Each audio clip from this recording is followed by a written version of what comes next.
back to my channel. Hope you're all doing well out there. And today we're heading back to talk about The Saw. But before we do that, do me a favor, like, comment, and subscribe. Join me here. I greatly would appreciate that. Also, as always, a shameless plug for my TeePublic store. I'll leave a link for that in the description box below. And today we're going back to the year 2006 for the prequel, The Texas Chainsaw Massacre: The Beginning. Yes, this is the sequel or prequel to the 2003 Platinum Dunes remake. This came out 3 years later on October 6th of 2006. It's rated R. It's an hour and 31 minutes long. There is an unrated cut. I do have it on DVD, but I also have this Blu-ray that says the R-rated cut on it. At a budget of $16 million, so $7 more million than the remake. And upon release, it made 39 in America and 51 worldwide. And this was the last film New Line did with the Texas Chainsaw, yet again, with them getting the rights back and doing it again. This was the last one, and the next one we'll talk about is Texas Chainsaw 3D, which was released by Lionsgate. Now, to direct this film, they brought in Jonathan Liebesman to direct this film. He was actually considered to direct the remake, but he was busy with another film at the time, so he couldn't do it, and he came in to work on this one. In this film, cast-wise, we got Jordana Brewster, who was popular off the the Fast and Furious movies, and The Faculty, playing Chrissy, and Matt Boomer plays her significant other, Eric. They are a couple, and we also have the great Arlie Ermey back as Uncle Charlie / Sheriff Hoyt. We see his origin in this film, becoming Sheriff Hoyt, and Andrew Byronowski is back playing Leatherface, and we see him in this film be born right in the beginning of the film. Let's get into this. Right in the beginning of the film, we see this woman working at this meatpacking plant, the same meatpacking plant that's in the remake, and she's pregnant, and she falls over and gives birth right there on the floor to this baby. The baby gets found, because they dispose of the baby, gets found by the Sawyer family, taken home and raised as one of their own, and then we're reintroduced to them in 1969, where Chrissy and Eric and another couple with Eric's brother and his girlfriend are with them and are driving to California because Eric and his brother are getting ready to ship off to Vietnam. And unfortunately for them, they're driving a Jeep and they hit this cow that was in the middle of the road and they get in this bad accident. And by this point, Sheriff Hoyt's been born, because at the beginning of the film, we see Leatherface working in a meatpacking plant and they're closing. And the one guy goes and tells him to beat it, that they no longer need him, the place is closing up. And he ends up coming back at night and killing the manager of the plant. And the sheriff, who's the only law around, because everybody's leaving this area because it's basically going into recession. Like, all the businesses are leaving. There's no jobs, no food. And Uncle Charlie shoots the sheriff, takes his uniform to become Sheriff Hoyt. And he happens upon our youths in his Jeep to get in this accident after hitting this cow, takes him back to the house, and that's when, well, it's a Texas Chainsaw Massacre film, so things get crazy.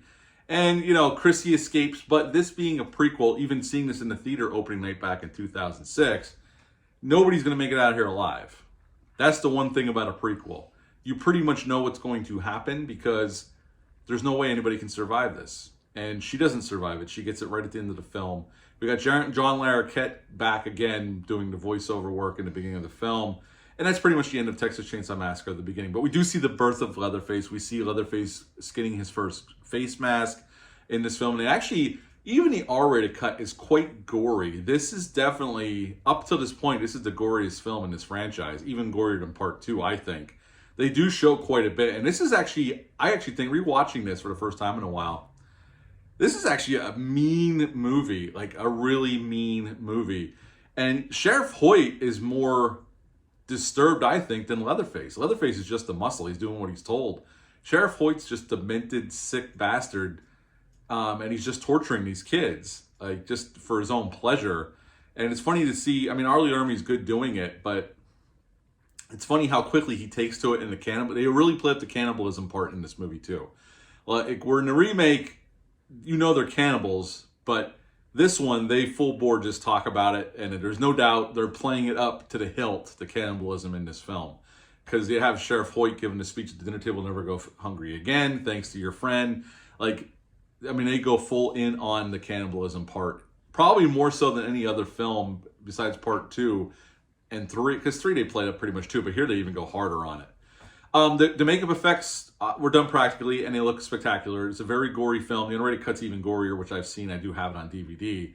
But even the R-rated cut as it is is pretty damn gory. They show a lot. I mean, they show him skinning the face of Eric. They show a lot of different gore shots. I mean, it's really well done gore, and it was all done practically.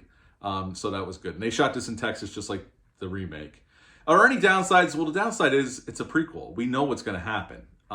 There's really no surprises here, and it's kind of filling in gaps of things. Did we really even ask about how Sheriff Hoyt lost his teeth? We see how he lost his 2 front teeth because he shows in the remake that he has fake teeth in the front of his mouth. We also see how Uncle Monty loses his legs, which we kind of assumed that he gets shot in the leg by his bikers trying to find his girlfriend, and Sheriff Hoyt asks Leatherface to amputate him at the knees, and that's how Uncle Monty is in a wheelchair in the remake. So we get answers to things that we really weren't asking questions for. So there's a lot of predictability here, but it does play mean. It goes hard on the R rating. And I think it's a pretty well-made movie, although I will say, especially in the beginning when there's the car crash and some of the things, there's a lot of close-up work, which is okay, but they're shaking the shit out of the camera, which is very much of the time, and I don't like the shaky cam bullshit, so it was kind of getting annoying, but then the movie kind of settles down a little bit as the movie goes on. That's mostly in the first half of the movie, and then it kind of settles down a little bit towards the end.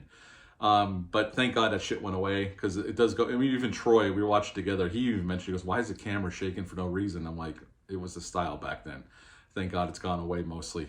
But I think it's a pretty solid horror movie as it is. It's gory, it plays mean, it definitely goes for it, and I think it's well acted. Andrew Bryanowski is still a great Leatherface as he was in the remake, and I think it's definitely a solid piece of horror cinema, and definitely a solid entry in the Texas Chainsaw Massacre as a whole franchise, which I am going to review Texas Chainsaw 3D, Leatherface, and I'm going to rank this franchise, because I might as well. We're way into it, so let's do it, man. In the summertime, it's getting into summertime, let's do some summertime horror, you know what I mean?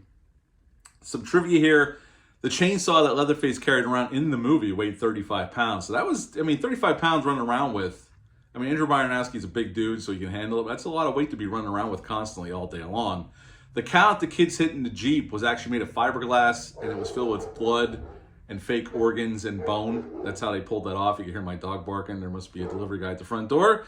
The film actually got an NC-17 from the MPAA. They had to cut and trim 17 scenes throughout the movie to be able to get the R rating. So this movie definitely went through its paces with the MPAA. And this takes place in 1969, so 5 years before the remake takes place. So, again, with any prequel, you're getting answers to things you weren't really asking. So there's a lot of, what's going to happen. There's nobody going to make it out alive. But if you like the Texas Chainsaw franchise, this is definitely a solid entry. And I would give this one an 8 out of 10. 8 out of 10 for the Texas Chainsaw Massacre at the beginning. Have you ever seen this one? Leave a comment down below. Let me know what your thoughts are on it if you have seen it. Do me a favor, hit the like button, hit the subscribe button, share this video. I greatly would appreciate that. I'll be back soon with Texas Chainsaw 3D. I'm going to have an out-of-the-theater reaction for Mission Impossible Final Reckoning. I'm going to see it Thursday night in IMAX with my good buddy Dale _from the Bat and Spider podcast. But until next time, bye.